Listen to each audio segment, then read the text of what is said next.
hivyo pata kibali nikaenda Nigeria kwenye kanisa la TB Joshua. Kule kwa kweli niliguswa sana na nikaenda mara 3. Sasa baanzia pale nikaanza kutafuta kanisa linalohubiri katika hiyo roho na kweli. Hapo ilikuwa mtihani, nihangaika. Kanahangaika tu, bado na nimehangaika. Hatimaye nikaanguka kwa Nabii Olinga. Unaona? Kwa sababu wakati alikuwa mtu wa online zaidi, kujifunza neno, kusoma neno. Lakini hivyo kwenda kwenye madhabahu ya Omega, kwa kweli pale nilikutana na Mungu. Mimi nimevaa miwani kama ya kwako zaidi ya miaka 50. Lakini pale nikaponywa hiyo. Sasa Nilikuwa na dalili za kupata unaita nini, ugonjwa unaoshika wanaume huu, tezi dume. Yes. Nikaponywa pale. Mke wangu alikuwa na changamoto pale, tukapata majibu. Sasa vile vyote, hiyo ushuhuda wote ule ukazidi kunisogeza kwenye madhabahu na kumpenda Mungu na kulitafakari neno na kuzidi kuomba. Sasa kwa hiyo nimeendelea hivyo hadi sasa. Nipo kwa babangu ambaye ni mtoto wa Nabii Olinga. Bado naendelea kukua. Unajua safari ya ukombozi haina mwisho. Ni kweli kabisa. Kwa hiyo bado tunang'ang'ana.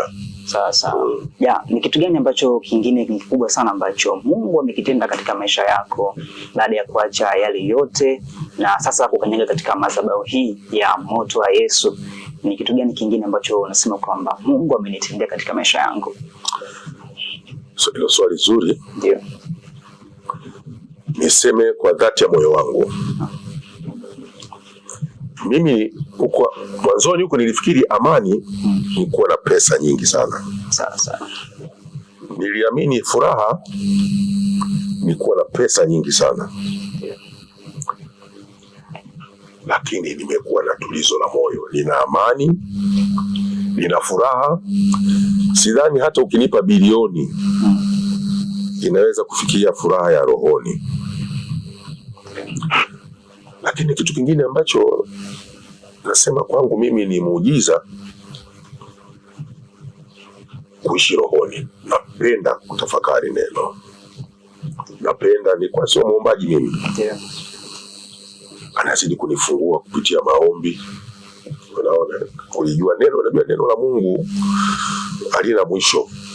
Kila siku ninapokuja madhabahuni nikisikia hivi nafunguka, Roho Mtakatifu ananifungua. Nazidi kuona utukufu. Ndio nikaja kuamini na kumbe utukufu wa Mungu ndio tunaweza kuuishi katika maisha yetu ya kila siku ya kawaida. Na utukufu wa Mungu hauna uhusiano na mambo ya duniani. Ni jambo kidogo ambalo ni gumu kulielezea, lakini wokovu ni maisha fulani yenye amani ya kipekee, tulizo la moyo na furaha ya kipekee. Na vile vile inakupa upeo wa ufahamu wako, unakuwa tofauti kabisa na unayoona hapa. Ile ninachokiona ninakuwa mpweke. Labda nikija madhabahuni hapa nikakutana na wapendwa. Lakini nikiwa kwenye maisha yangu kama kule shambani, ninakuwa mpweke. Lakini upweke na upenda. Kwa sababu unanifanya niwe karibu na yule ninayempenda zaidi. Sasa, ushawahi kutamani kurudi katika maisha ya zamani ya nyuma? Yale maisha ni hasara kubwa sana. Laiti ningekumbuka, huwa nawachekesha mke wangu hata rafiki zangu. Nafikiri nimekunywa kama semi-trailer 2 za bia. hela ambayo nimepoteza na hasa wakati muda inawasihi vijana. Sawa. Muda una thamani kubwa sana. Kweli kabisa. Mimi nimeupoteza muda wangu kwa zaidi ya miaka 20.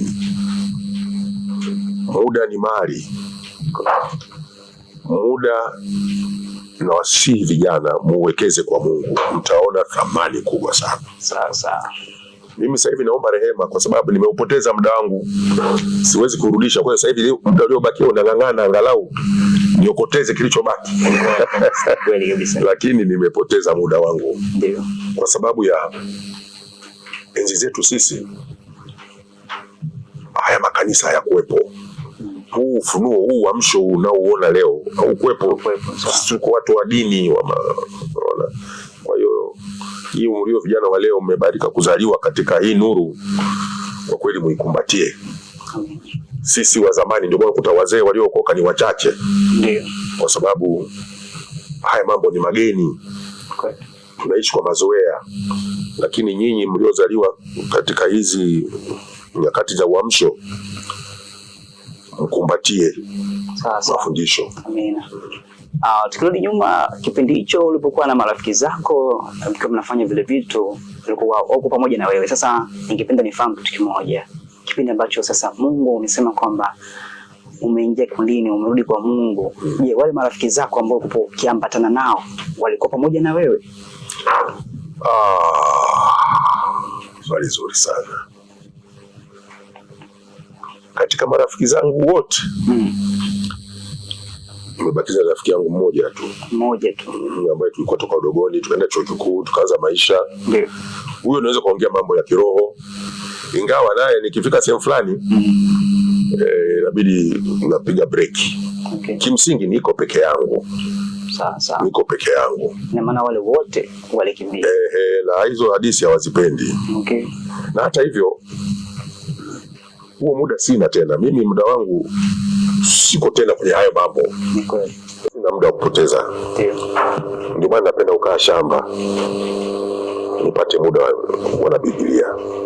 Nisome Biblia, nisome vitabu vyangu, nimtafakari Mungu, niombe. Na ndio maana sipendi kukaa Dar es Salaam. Watu wengi waelewe kwa mimi sipendi kukaa hapa kwa sababu hapa pana ninyima nafasi ya kuwa na Mungu wangu. Sasa baba anasema napenda kwenda mlimani. Ndio. Mimi shambani pale ndio mlimani kwangu. Sasa vijana pamoja na watu wote ambao wanatufuatilia sasa hivi kupitia moto wa Yesu, nadhani nimeweza kujifunza kitu kikubwa sana kutoka kwa baba yetu Richard. Vitu vingi sana ambavyo amepitia kwenye maisha yake, lakini kikubwa ambacho yeye hawezi kujisahau katika maisha yake ni ile siku ambayo Mungu alimuita akamwambia, huko unapokwenda sipo mwanangu, kwa hiyo rudi kwangu. Na yeye alimtii Mungu, lakini mpaka leo hii anasema kwamba anaishi maisha mazuri na yenye furaha.